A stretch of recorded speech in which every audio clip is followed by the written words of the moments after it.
Un nivel de contagio muy elevado, más de 14.014. La confirmación oficial de parte del gobierno de la circulación de nueva cepa, la cepa de Manaos. Ya se sabía esto, pero se ha confirmado también otra cepa, cepa de California. ¿Qué implica esto? ¿Qué peligroso son estas cepas? ¿Por qué hay que preocuparse? Vamos a hablar con Nelson Castro, que está con nosotros. Nelson, buen día, ¿cómo estás? ¿Qué tal, Marcelo? ¿Cómo estás? Bella mañana. Un saludo para vos y para todo el equipo. Se ha confirmado algo que se sabía, ¿no? Que está circulando la cepa de Manaos, pero ahora oficialmente. Efectivamente, Marcelo, demostrando que hay una circulación comunitaria y que la cepa llegó mucho antes de los viajeros turistas, ¿no es cierto? Así que esto representa un problema significativo por dos razones. Primero, porque la cepa de Manaos es más contagiosa y además agresiva. Y segundo, porque además desde un punto de vista de lo poblacional, Marcelo, está tomando como foco principal a la gente de menos de 60 años, gente más joven se está viendo afectada por la cepa de Manaos, que está entre los 20 y 45, 50 años. Así que son dos puntos importantes para tener en cuenta. Un tercero que agrego es que se ha visto, por lo menos en Manaos, que gente infectada se recontagió y que gente que tenía la vacuna también se contagió. Es decir, que es más contagiosa y que quizás la vacuna no prevé esto. Efectivamente, de todas maneras, esto marca la necesidad, Marcelo, y este apunte tuyo es importante, de avanzar con la vacunación lo antes posible, porque lo que se ha visto es que en la gente vacunada la enfermedad es más leve, tiene esa capacidad, digamos, la vacuna de no impedir la enfermedad, pero hacerla más leve y el transcurso mejor para las personas. Por ende, este es un requerimiento que hace de la necesidad de la vacunación algo absolutamente imprescindible e imperioso. Claro. Nelson, ¿qué es cuando se habla de circulación comunitaria? Que hay circulación como que ya está entre nosotros, pero ¿qué exactamente sanitariamente qué quiere decir? Bueno, efectivamente, este es un punto también significativo. Vos tenías la posibilidad de decir, bueno, lo traen los viajeros. Si lo traen los viajeros, vos, digamos, aislás a los viajeros y tenés la posibilidad muy fuerte de decir, bueno, quedó acá, se terminó acá. Cuando llegó a la comunidad significa que ya traspasó esa barrera y que entonces controlarlo es mucho más difícil. Ya no tenés esa posibilidad de decir, bueno, Claro. controlo los viajeros, ya está, cierro el foco. Cuando está entre nosotros es mucho más complejo, ya no tenés eso, tenés que ver entonces cómo lo identificás y obviamente cómo aislar. Desde el punto de vista de la identificación supone un problema mayor, porque vos, voy a otro ejemplo, si son los viajeros, ya con los viajeros decís punto. Ahora como está entre nosotros tenés que testear más.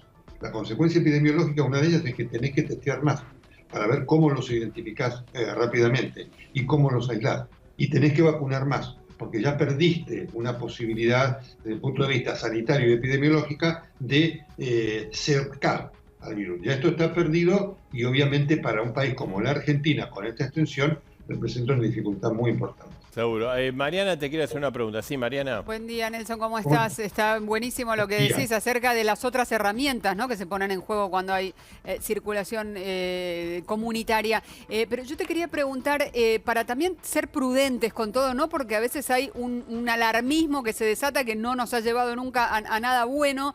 Cuando uno escucha esto de las cepas, por ejemplo, ayer fue muy importante y circuló mucho una buena noticia, y es que por primera vez en 6 meses no hubo ningún muerto reportado en Londres, cuna de la cepa británica. Tienen 127.000 muertos. También ha habido reportes parecidos vinculados a la situación epidemiológica en la Florida, donde estuvo lleno de spring breakers y muchísima gente de vacaciones, en cuanto a que hubo más contagios, pero menos camas de terapia intensiva, menos mortalidad. Para ayudar, para entender un poco lo que está pasando, te lo pregunto. Sí, por supuesto, es muy importante, Mariana. Dos cosas. Inglaterra está vacunando mucho y obviamente también hay medidas de restricción que se han aplicado durante semanas.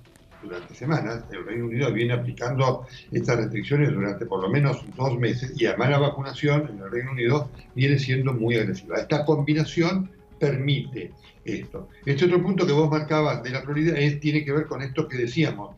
Algunas de las cepas son más contagiosas pero menos agresivas, y esto genera esta posibilidad importante. El tema es que es fundamental, sobre todo para la Argentina, darnos idea de la necesidad que hoy tenemos de apelar a la responsabilidad de la gente para cuidarse. Así que esto es un elemento importante, siendo que en la Florida el cuidado no ha sido mucho, y desde el punto de vista de lo fortuito, las cepas más agresivas todavía no han llegado con esa dimensión en un país, además como los Estados Unidos, que está vacunando mucho. Ese es otro punto importante. Estados Unidos ha vacunado ya aproximadamente más de 1/3 de su población, y eso le da una posibilidad de protección realmente significativa para llegar a este punto de mayor cantidad de contagios, pero menos casos agresivos requiriendo terapia. Claro, Nelson, a ver, tenemos muchas preguntas. Alejandro Ramos, Ale. Sí, Nelson, ¿cómo te va? Buenos días. Las declaraciones de los funcionarios públicos pasaban, con respecto a las cepas británica y de Manaos, pasaron de decir hay unos pocos casos aislados en Córdoba, Santiago del Estero, a ayer reconocer que hay circulación comunitaria de estas cepas. ¿Qué pasó en el medio? ¿Nos dormimos? ¿Tendríamos que habernos aislado antes? Ahora no tenemos los vuelos, por ejemplo, las fronteras están cerradas, pero esto no lo tendríamos que haber hecho antes, sobre todo lo de los vuelos. Sí, por supuesto, Alejandro, hay dos cosas para marcar en relación a esto. Una de las cosas es que ahora hay más testeos. Esto lo habíamos hablado la última vez con todos ustedes. Con Marcelo lo habíamos hablado 2 o 3 veces ahí en Telenoche. La Argentina viene haciendo pocos testeos. Y esto es un elemento realmente perjudicial. Porque además, si vos te acordás, y hubo un elemento ahí contradictorio, las autoridades, por ejemplo el ministro de la Salud de la provincia de Buenos Aires, venían advirtiendo desde hace ya 2 o 3 semanas sobre el aumento de casos, porque además, como siempre dijimos también aquí, la meseta de la Argentina nunca fue baja. Así que efectivamente hubo un problema que tiene la Argentina en la poca cantidad de testeos. Debió haberse hecho mayor cantidad de testeos cuando se tuvo la primera noción de que la tendencia era alta. Y esto ocurrió ya desde hace por lo menos 3 semanas. En la Argentina, en las últimas 3 semanas, ha duplicado la cantidad de casos, ¿no? Así que lo que ocurre es que como el gobierno ha perdido autoridad, digamos, frente a la gente, por todos los escándalos que han pasado, junto con la extensión de la cuarentena, el gobierno tiene paradojalmente ahora un temor, que si toma medidas duras, la gente no las obedezca con el impacto político que esto tiene. Pero esto es lo que ha sucedido. El tema de la falta de testeos ha sido un verdadero problema en la Argentina. Seguro. Pablo, sí. Sí, Pablo. Nelson, buen día. ¿Sabes qué? Quería preguntarte por la nocturnidad, donde se ve como un gran descontrol, boliches abiertos, bares que después de determinada hora cierran sus puertas para convertirlos en boliche. Bueno, ahí, ustedes saben, sin barbijo, bueno, bailando. ¿Aparece la nocturnidad como el principal foco a controlar? ¿Realmente controlando la nocturnidad puede cambiar algo? ¿No? Es como que por lo menos los funcionarios están como evaluando esto de cerrar, restringir los horarios de la noche. Pablo, es para destacar, la nocturnidad tiene un valor en cuanto a un significado, en cuanto a la difusión del virus. Esto es indiscutible. Sobre todo porque hay una imposibilidad de control muy grande, y está además esta paradoja de que si se cierran los locales controlables, aparecen las fiestas clandestinas que son absolutamente incontrolables. La Argentina tiene un verdadero problema porque la capacidad del Estado de control es cero. Y esto que vos marcás, sobre todo en muchos distritos, en la provincia de Buenos Aires, el conurbano, la falta de control ha estado presente siempre, e inclusive durante lo que fue lo más exitoso de la cuarentena, la primera parte de la pandemia, entre marzo y abril, allí también hubo falta de control. Así que ese es un punto muy fuerte de falta de control, donde la falta de control tiene consecuencias en cuanto a la circulación. El otro tema, ¿sabes cuál es, Pablo? El transporte. El transporte público, la esencialidad se ha respetado muy poco, porque tampoco hay control, y la gente con esta necesidad, digamos, de trabajar, esto que no se contempló al principio, de ver cómo se manejaba esto, la gente la ha desobedecido, y no hay, en los trenes puede ocurrir, pero vos ves un montón de filmaciones de gente que viaja en tren hacinado. En los colectivos es imposible, porque ningún chofer de colectivo se va a poner en gendarme para controlar esto. Así que son dos puntos delicados, la nocturnidad, sin duda, y la nocturnidad que afecta a la gente joven, que es la más vulnerable a esta nueva cepa, y lo que es el transporte público. Claro, Nelson, está claro que vos muy bien lo decías, ¿no?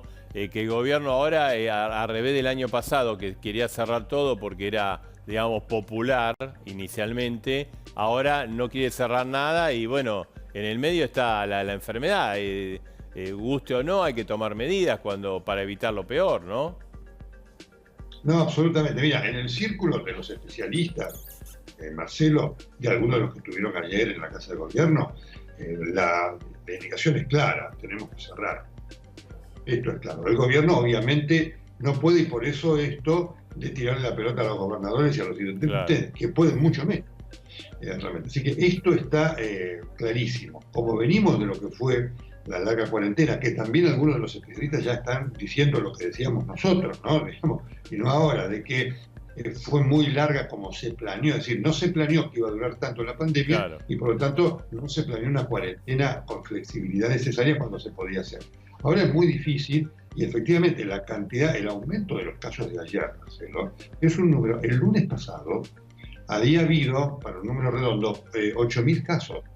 Ayer, como vos marcaste, 14.014 para un lunes, es altísimo y marca un aumento prácticamente del 70%, claro, sí, de los casos. Sí. Y si se testeara más, seguramente que los casos serían muchos más. Así que estamos en una situación de ascenso, pero además de un ascenso brusco. Seguro. Nelson, gracias, muchas gracias. A vos, Marcelo, a todo el equipo, un gusto, bella mañana.